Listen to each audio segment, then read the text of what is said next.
अपने चैनल खौफनाक कहानियों में आप सबको खुशामदीद कहती हूँ। लिसनर्स, कैसे हैं आप सब और मेरे चैनल की खौफनाक कहानियों को कितना पसंद करते हैं? अपनी राय का इजहार कमेंट बॉक्स में ज़रूर किया करें। आज आप लोगों के लिए मैं एज़ यूजुअल बहुत दिलचस्प खौफनाक कहानियाँ लेकर आई हूँ, जिन्हें आप लोग बहुत ज़्यादा पसंद करेंगे और यकीनन उनसे कुछ ना कुछ सीखेंगे भी। बढ़ते हैं आज की पहली खौफनाक कहानी की तरफ। ये खौफनाक कहानी मेरे साथ शेयर कर रहे हैं सनी, जर्मनी से। सनी कहते हैं, आपके साथ मैं एक बहुत पुरानी कहानी शेयर करना चाहता हूँ। मेरी अपनी ज़िंदगी की ये एक कहानी है, जर्मनी की कहानी है। जर्मनी में हम लोग एक ऐसी जगह पर रहते हैं जैसे टाउन होता है। वहाँ पर एक ऐसी जगह है जो बहुत ज़्यादा मशहूर है। जर्मनी में एक ऐसी नदी है जिसके बारे में ये मशहूर है कि वहाँ पर जर्मनी के लोग जो हैं, मुर्दा लोगों को अक्सर उस नदी में शायद उनकी आखिरी रस्मात से पहले उस नदी में डुबोया करते हैं और उसके बाद फिर उनकी आखिरी रस्मात अदा की जाती हैं। बहुत सी बातें हम लोगों ने उस नदी के बारे में सुन रखी थी। एक दफ़ा हम सब दोस्तों ने ये डिसाइड किया कि हम लोग जाकर उस नदी को एक्सप्लोर करेंगे कि वो क्या जगह है। आखिर वहाँ के बारे में जो लोग कहते हैं कि वहाँ पर बहुत ज़्यादा जिन्नात हैं, वहाँ पर पैरानॉर्मल एक्टिविटीज़ होती हैं, तो हम लोग भी ज़रा जाकर देखेंगे कि वहाँ पर ऐसा क्या होता है। मैंने अपने दोस्तों के साथ प्लान किया और चला गया। मैंने अपनी मॉम को भी ये बात बताई थी कि मैं अपने दोस्तों के साथ वहीं पर हूँगा, तो उनका ये कहना था कि वापसी पर वो मुझे वहीं से पिक कर लेंगी। हम लोग वहाँ पर चले गए। अभी हम लोग उस जगह पर ही घूम फिर रहे थे। हम लोगों को बार बार ये एहसास हो रहा था कि जैसे हम लोगों के साथ साथ कोई चल फिर रहा है, लेकिन जब भी हम लोग गौर करना चाहते थे हमें कोई भी नज़र नहीं आता था। तकरीबन 1 घंटा हम लोगों ने वहाँ पर स्पेंड किया, लेकिन ऐसा सच कोई सामने नहीं आया हम लोगों के। फिर एकदम से हम लोगों को एक बूढ़ी औरत के बोलने की आवाज़ आने लग गई। ऐसा लग रहा था कि कोई बूढ़ी औरत है, जैसे वो कुछ बोल रही है। इतने में मेरी मॉम भी आ गई। अभी मैं अपनी मॉम से ये बातें ही कर रहा था, मेरे फ्रेंड्स भी थे वहाँ पर। हम लोगों ने देखा उस नदी के पास से ही एक बूढ़ी औरत बाहर आई। इतनी देर से हम लोग वहाँ पर थे, हमें कोई भी नज़र नहीं आया। तब ये बूढ़ी औरत कब आई और कहाँ से आई हमें नहीं पता। एकदम से उस बूढ़ी औरत ने अजीबोगरीब आवाज़ें निकालना शुरू कर दी। मेरे दोस्त भी बहुत ज़्यादा डर गए और मैं भी बहुत ज़्यादा डर गया। मेरी मदर जो थी वो भी देख रही थी उसे। एकदम से वो तेज़ी के साथ भागती हुई मेरी मदर के पास आई और उसका चेहरा बहुत ज़्यादा बिगड़ गया और उसकी हाइट भी बढ़ने लग गई। मेरी मदर वहीं पर गिरी और बेहोश हो गई। बड़ी मुश्किल के साथ हम लोगों ने उन्हें उठाया, गाड़ी में डाला और वहाँ से गाड़ी जो थी हम लोगों ने भगानी शुरू कर दी। अभी हम लोग उसी नदी वाली तरफ ही थे। अभी वो रास्ता ख़त्म नहीं हुआ था, हम लोगों की गाड़ी ख़राब हो गई और वो जो बूढ़ी औरत थी हम लोगों की गाड़ी के पीछे लग गई। इतनी ज़्यादा डरावनी आवाज़ें निकाल रही थी और इतना तेज़ तेज़ वो भाग रही थी जैसे सिर्फ वो देखने में बूढ़ी थी, लेकिन वो बहुत ज़्यादा तेज़ी से भाग रही थी। भागती भागती हम लोगों की गाड़ी तक पहुंच गई वो और अजीबोगरीब चीखें मारने लग गई। जब हम लोग गाड़ी वहाँ से भगा रहे थे तो हम लोगों को अपनी गाड़ी की बैक साइड से कुत्तों के भौंकने की भी आवाज़ें आ रही थी। हम लोग बहुत ज़्यादा डर गए। हम लोगों ने आयतुल कुर्सी पढ़ना शुरू कर दी। जैसे ही हम लोगों ने ऊंची ऊंची आयतुल कुर्सी पढ़ना शुरू की, वो जो बूढ़ी औरत थी उस नदी की तरफ भागी और गायब हो गई। मेरी मदर को बहुत सा बुखार भी हो गया और वो अभी भी स्टिल बेहोशी की हालत में थी। जब हम लोग घर पहुँचे तो ये सारी बात आकर घर वालों को बताई, तो मेरे अब्बू जो थे वो एक साहिबिल शख्सियत थे, उनको लेकर आए। जब उन्होंने आकर दम वगैरह किया तो उनका ये कहना था कि ये लोग जिस जगह पर थे वो जगह आसेब ज़दा थी, हॉन्टेड थी वो जगह।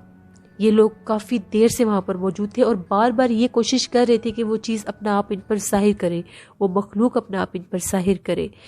तो उसने अपना आप ज़ाहिर किया और जब इन लोगों ने वहाँ से गाड़ी बहुत तेज़ी के साथ भगानी शुरू की तो इन लोगों ने जिन्नात के बच्चे अपनी गाड़ी के नीचे दे दिए, जिसके बाद वो जिन्नात इनके अगेंस्ट हो गए और यहाँ तक इनके पीछे आए हैं। कोशिश ये करो कि तुम लोग उधर मत जाओ, अगर दोबारा तुम लोग उस रास्ते पर गए तो वो तुम लोगों को नुकसान पहुंचा देंगे। फिर वो जो साहिल बिन हस्ती हम लोगों के घर आए थे, उनका ये कहना था कुछ सदका खैरात करो तो इंशाल्लाह ये मुसीबत टल जाएगी। हम लोगों ने सदका खैरात भी किया, लेकिन हम लोगों के घर में अजीबोगरीब एक्टिविटी स्टार्ट हो गई। रात के टाइम ऐसा महसूस होता था कि हम लोगों के घर में कोई चल फिर रहा है, जैसे किसी के चलने फिरने की आवाज़ें आने लग गई। मेरे भाई को आदत है वो रात को सोने से पहले लाजमी दूध पीकर सोता है, तो वो किचन में अक्सर रात के टाइम होता है। तो एक दफ़ा ऐसा हुआ, मैं भी अभी जाग रहा था तो मुझे ऐसा महसूस हुआ जैसे किचन में से आवाज़ें आ रही हैं, जैसे कोई किचन में मौजूद है। मुझे यही था कि मेरा भाई होगा। मैं इसको देखने के लिए किचन में गया तो हम लोगों के किचन में कोई भी नहीं था। जैसे मैं किचन से बाहर निकलने लगा तो जो किचन की विंडो थी उसकी बाहर की तरफ से मुझे कुछ आवाज़ आने लग गई। ऐसा लग रहा था कि कोई बोल रहा है। जब मैंने बाहर झांक कर देखा, वही बूढ़ी औरत जो हम लोगों की गाड़ी के पीछे भागी थी, वो हम लोगों के किचन के बाहर जो एरिया था, वो सारा जो हम लोगों का लॉन का हिस्सा था, वहाँ पर खड़ी हुई थी और बहुत ज़्यादा डरावनी आवाज़ें निकाल रही थी। और जब मैंने इसको देखा तो उसकी आंखों में से इस तरह से रोशनी निकल रही थी जैसे अंगारे चल रहे हैं। मैं इतना ज़्यादा डरा, मैं भागता हुआ अंदर घर में गया और मैंने ऊंचा ऊंचा शोर मचा दिया। सब घर वाले जाग गए। मैंने मामा को भी ये बात बताई, वो भी भागती हुई आई। तो एकदम से वो जो औरत थी उसने इतनी ज़्यादा डरावनी आवाज़ें निकाली और वो बिल्कुल ऐसे आग की तरह हवा में जैसे वो गायब हो गई। हमने खुद देखा कि वो आग का शोला बनकर हवा में ऊपर की तरफ उड़ी और वो गायब हो गई। अब हम लोगों के घर में ये मामूल बन गया था। जैसी आधी रात होती थी, किसी औरत के चलने फिरने की आवाज़ें आने लग जाती थी। अब हम लोग बहुत ज़्यादा परेशान हो गए कि अब हम लोग क्या करें, ये मखलूक तो अभी भी हम लोगों के पीछे है।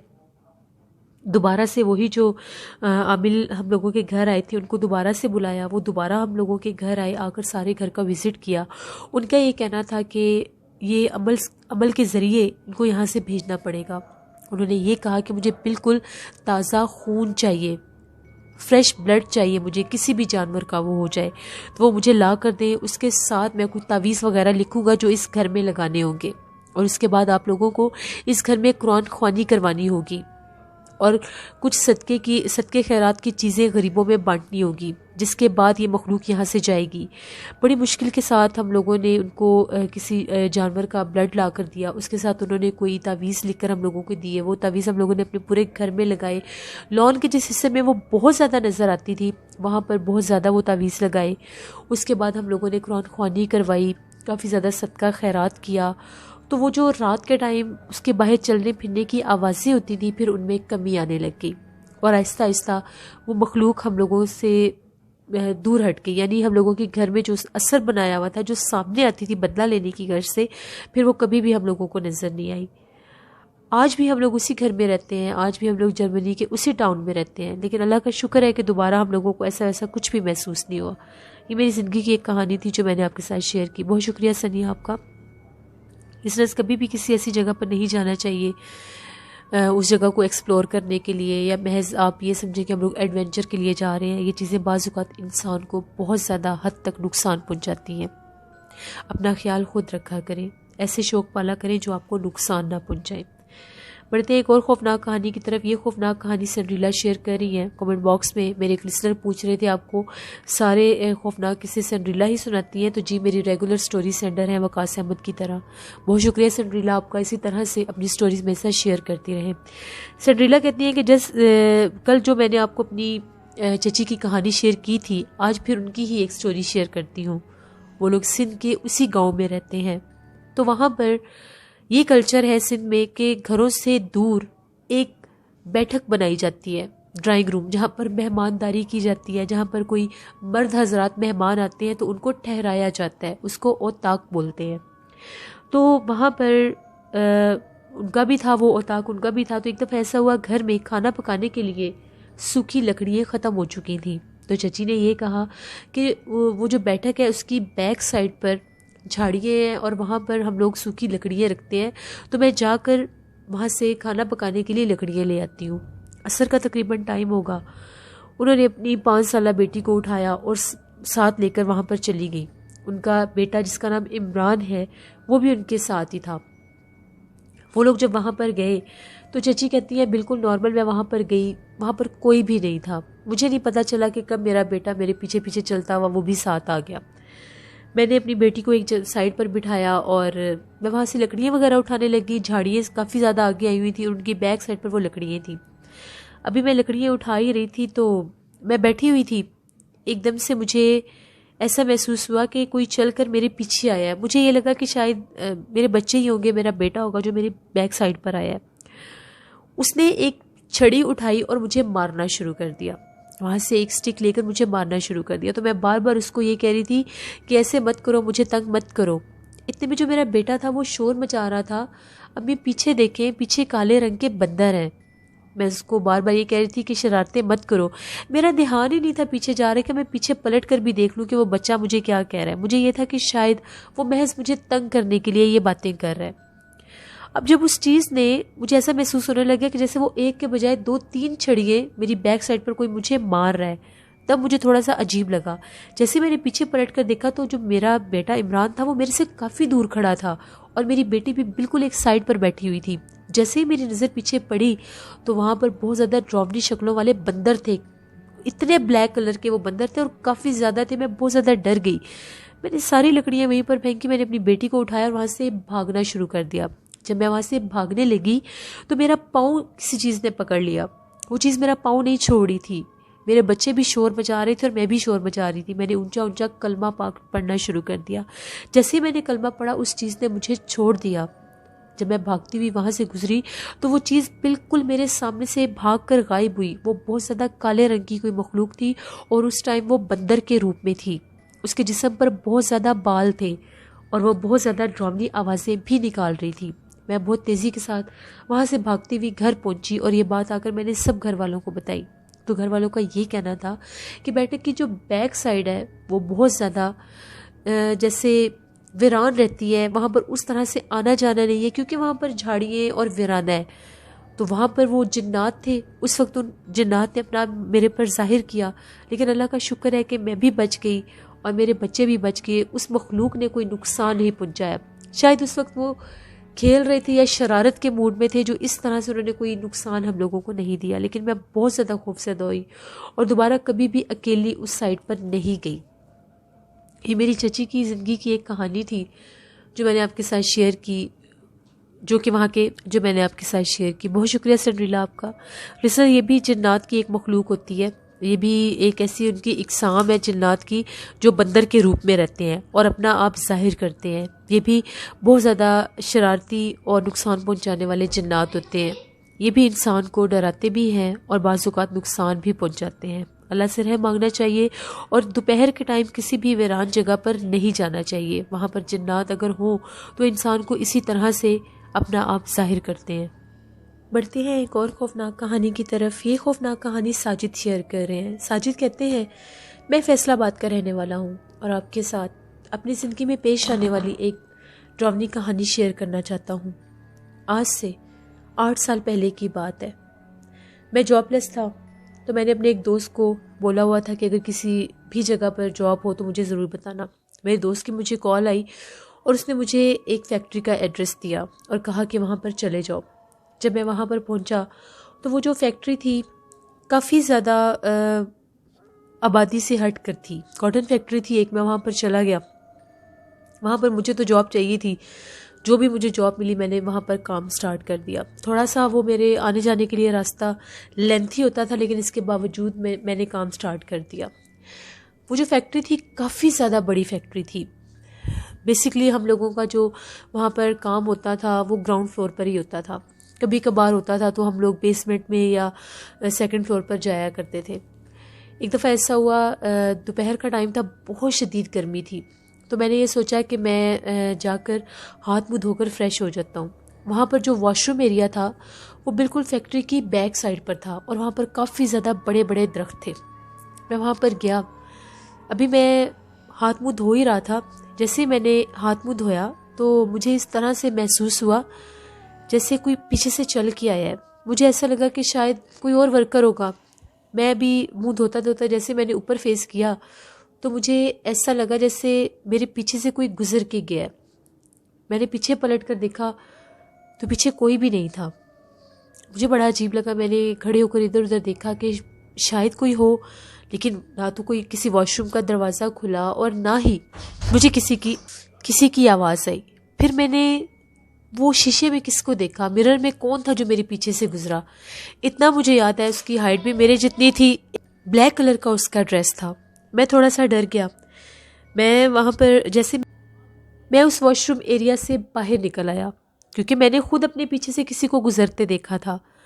अभी मेरा एक कदम बाहर ही था, तो जिस वॉशरूम से मैं बाहर निकला था उस वॉशरूम के दरवाजे को किसी ने उठाकर बहुत ज़ोर से पटका, इतनी ज़ोर से बंद किया कि उसकी बहुत ऊंची आवाज़ आई।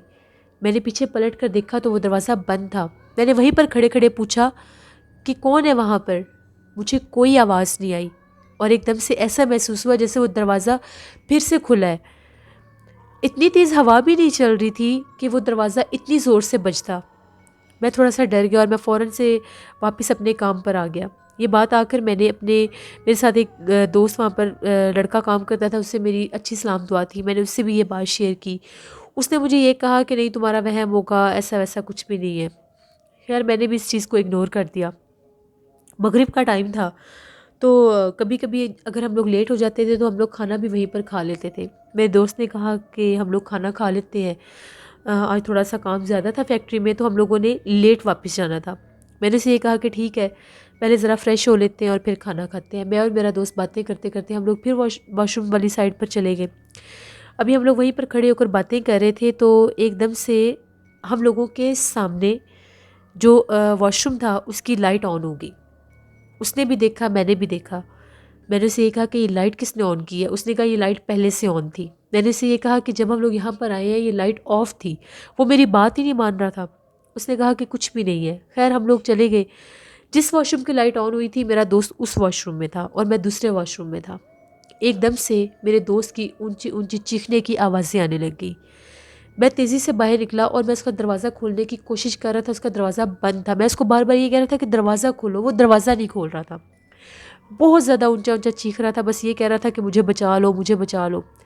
अब ना तो वो दरवाज़ा मेरे से टूट रहा था ना ही वो खुल रहा था। बड़ी मुश्किल के साथ जैसे कैसे करके उस दरवाजे पर मैंने उसके लॉक के ऊपर, यहाँ तक कि मैंने उसके लॉक के ऊपर उठाकर ईंटें भी मारी कि वो किसी तरह से खुल जाए। एकदम से वो दरवाज़ा खुल गया। उसके बहुत बुरे हाल थे। उसका चेहरा इस हद तक रेड हुआ हुआ था कि जैसे उसके ऊपर किसी ने नेल्स मारे हैं। उसकी गर्दन से ब्लड तक निकल रहा था। मैंने जब उसकी हालत देखी मेरे रोंगटे खड़े हो गए कि इसको हुआ क्या है। मैंने उससे पूछा कि तुम्हें क्या हुआ है। वो बस बार बार ये कह रहा था यहाँ से निकलो। उसने भागना शुरू कर दिया। जैसे बाहर निकला गिरता पड़ता, जैसे कैसे हम लोगों का वर्किंग एरिया था वहाँ पर जाकर वो गिर गया। लिटरली वो बेहोश हो गया। थोड़ी देर के बाद जब उसे वो थोड़ा सा इस काबिल हुआ कि वो बोल सके तो हमने उससे पूछा कि तुम्हें क्या हुआ है। उसने ये बताया कि जैसे मैं वॉशरूम में गया हूँ, मैंने दरवाज़ा बंद किया तो एकदम से मुझे ऐसा लगा कि जैसे मेरा हाथ किसी ने पकड़ लिया है। अभी वो वॉशरूम जो था वो काफ़ी ज़्यादा बड़ा था। अभी स्विच बोर्ड के पास ही था वो कहता है कि वहाँ पर बहुत ज़्यादा भयानक चेहरे वाला कोई मर्द था।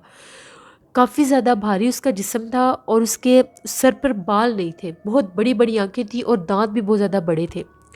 उसने उसको इतना मारा, वो पता नहीं वो चीज़ वहाँ पर कैसे आई, वो कौन था, वो कोई गैर मरी मखलूक थी या जो भी था। उसके चेहरे के ऊपर थप्पड़ों के निशान भी थे, गर्दन से खून तक निकला था। उसने ये कहा है कि मैंने यहाँ तक उससे फ़ाइट भी की है कि वो मुझे किसी तरीके से छोड़ दे। एकदम से वो गायब हो गया। उसके बाद वो बेचारा इतना खौफज़दा हुआ। हम लोगों ने फ़ौरन से ऑनर को बताया, वहाँ पर और भी स्टाफ था उनको भी बताया। वो लोग भी हैरान हो गए कि ये कैसे मुमकिन है, ऐसा पहले तो कभी भी नहीं हुआ, ये एकदम से क्या माजरा बन गया है। 2-3 दिन वो तो आए ही नहीं, उसकी हालत इतनी ख़राब होगी। अब जो कोई भी था वो वॉशरूम वाली साइड पर जाने से डरता था कि वहाँ पर तो ऐसा हादसा हो चुका है। अब हम लोग क्या करते, मजबूरी थी, उसके अलावा कोई ऐसी जगह भी नहीं थी। तो अब हम लोग जब भी वॉशरूम वाली साइड पर जाते थे तकरीबन 2-3 लोग मिलकर जाते थे और उस वॉशरूम के ऊपर हम लोगों ने उसको लॉक लगा दिया था कि उधर कोई जाए ही ना, क्योंकि मैं भी जब उधर गया था तो उधर से ही मैंने उस चीज़ को देखा था। अब हालात यहाँ तक हो गए थे कि दिन के टाइम भी अगर वॉशरूम वाली साइड पर कोई जाता था तो किसी न किसी के साथ कोई हादसा हो जाता था। कभी ऐसा लगता था कि जब आप वॉशरूम में हैं तो बाहर से कोई दरवाज़ा नॉक कर रहा है, कभी ऐसा लगता था कोई पाँव घसीट घसीट के चल रहा है। फिर वहाँ के जो स्वीपर थे वो ये कहते थे हमने यहाँ पर काम नहीं करना। हम लोग जब भी वॉशरूम की सफाई करने जाते हैं 1 से 2 दफ़ा हम लोगों को बहुत ज़ोर से किसी ने धक्का दिया और हम लोग बहुत बुरी तरह गिरे हैं। हम लोग अभी सफाई वगैरह करके आते हैं तो फिर वापस वहीं पर वो पानी बिखरा होता है और वो जगह सारी फिर गंदी हो जाती है। 2 से 3 दफ़ा वो जो स्वीपर थे उनको थप्पड़ भी लग चुके थे। फिर वो जो हम लोगों की फैक्ट्री के ऑनर थे वो बुला कर लाए एक अल्लाह वाले को। वो वहाँ पर आए तो उन्होंने कहा कि यहाँ पर बहुत ज़्यादा जिन्नात हैं, क्योंकि वो जो वॉशरूम वाली साइड थी उधर बहुत ज़्यादा घने दरख्त थे। चौकीदार का भी ये कहना था कि रात के टाइम वॉशरूम की लाइट्स खुद ब खुद जलती हैं, पानी की जो टैप होती हैं वो ऑन होती हैं, और कभी ऐसा लगता है कि जैसे दरवाजे कोई उठा उठा कर मार रहा है। और 2 से 3 दफ़ा वो कहता है मैंने यहाँ पर बिल्कुल छोटे छोटे बच्चों के रोने की आवाज़ें सुनी है। उस फैक्ट्री में आज तक कभी कोई बच्चा जा ही नहीं सका, क्योंकि वो आबादी से हटके थी। इतने जिन्नात थे उस साइड पर कि वो जगह ही उन लोगों ने फिर एंड पर आकर बंद कर दी, वॉशरूम का हिस्सा ही बंद कर दिया। फिर हम लोगों का जो वर्किंग पॉइंट था वहाँ पर नए वॉशरूम उन लोगों ने बनवाए। उस जगह से दोपहर के टाइम चीखने की आवाज़ें आती थी। कभी ऐसा लगता था कि वहाँ पर बहुत ज़्यादा कोई जैसे लड़ रहा है, बहुत से लोग लड़ रहे हैं, लेकिन वहाँ पर होता कोई भी नहीं था। वक्त गुजरता गया, मैंने 3-4 साल वहाँ पर काम किया। उसके बाद मैंने वो जॉब छोड़ दी, क्योंकि वो एक तो बहुत ज़्यादा चीज़ें बार बार माइंड में आती थी कि हमें कोई नज़र आ रहा है, हमारे पीछे से कोई गुज़र रहा है। वो खौफ से ज़्यादा वहम हो गया था सबको। मेरे साथ भी जो लड़का काम करता था जिसके साथ वो हादसा हुआ था, वो तो दोबारा कभी उस तरफ गया ही नहीं। वो कहता था कि मुझे बहुत ज़्यादा डर लगता है। उसका चेहरा मेरी आंखों के आगे से नहीं हटता। उसने गले में तावीज़ डाले हुए थे। एक तावीज़ उसने मुझे भी ला कर दिया था, वो भी मैंने भी गले में डाल लिया था। लेकिन बहुत बुरे उस जगह के हालात थे। वीराने में उन लोगों ने फैक्ट्री तो बनाई थी, लेकिन वहाँ पर इंसानों के लिए काम करना बहुत मुश्किल था। ये मेरी ज़िंदगी की एक कहानी थी जो मैंने आपके साथ शेयर की। बहुत शुक्रिया साजिद आपका। लिसनर्स, जो भी जगह वीरान होती है, आसेफ ज़दा होती है, वहाँ पर अगर किसी भी गर्ज से कोई बिल्डिंग बनाई जाए या काम किया जाए तो बाज़ औक़ात वो इंसानों को नुकसान पहुँच जाते हैं। अपना ख्याल रखा करें, और जब भी वॉशरूम में जाएं तो वॉशरूम की दुआ पढ़ के जाया करें कि कोई भी ऐसी गैर मरी मखलूक आप लोगों के ऊपर हमलावर ना हो सके। लिसनर्स, ये थी आज की खौफनाक कहानी है। अपना फीडबैक मुझे ज़रूर दें, आप लोगों को कैसी लगी। आप लोग भी अपनी खौफनाक कहानियाँ शेयर कर सकते हैं डिस्क्रिप्शन बॉक्स में दिए गए ईमेल आईडी noshirbeg57@gmail.com पर। इसके अलावा आप लोग मुझे कमेंट बॉक्स में भी स्टोरी शेयर कर सकते हैं। अपना बहुत सा ख्याल रखा करें, अपने पेरेंट्स का, अपने बहन भाइयों का, अपने रिलेटिव्स का, सबका ख्याल रखा करें, और अपनी ढेरों दुआओं में मुझे ज़रूर याद रखा करें। कल आप लोगों के साथ फिर मुलाकात होगी किसी नई खौफनाक कहानी में। जहाँ रहे खुश रहें। Thank you for watching. Stay blessed. अल्लाह ने खेमान।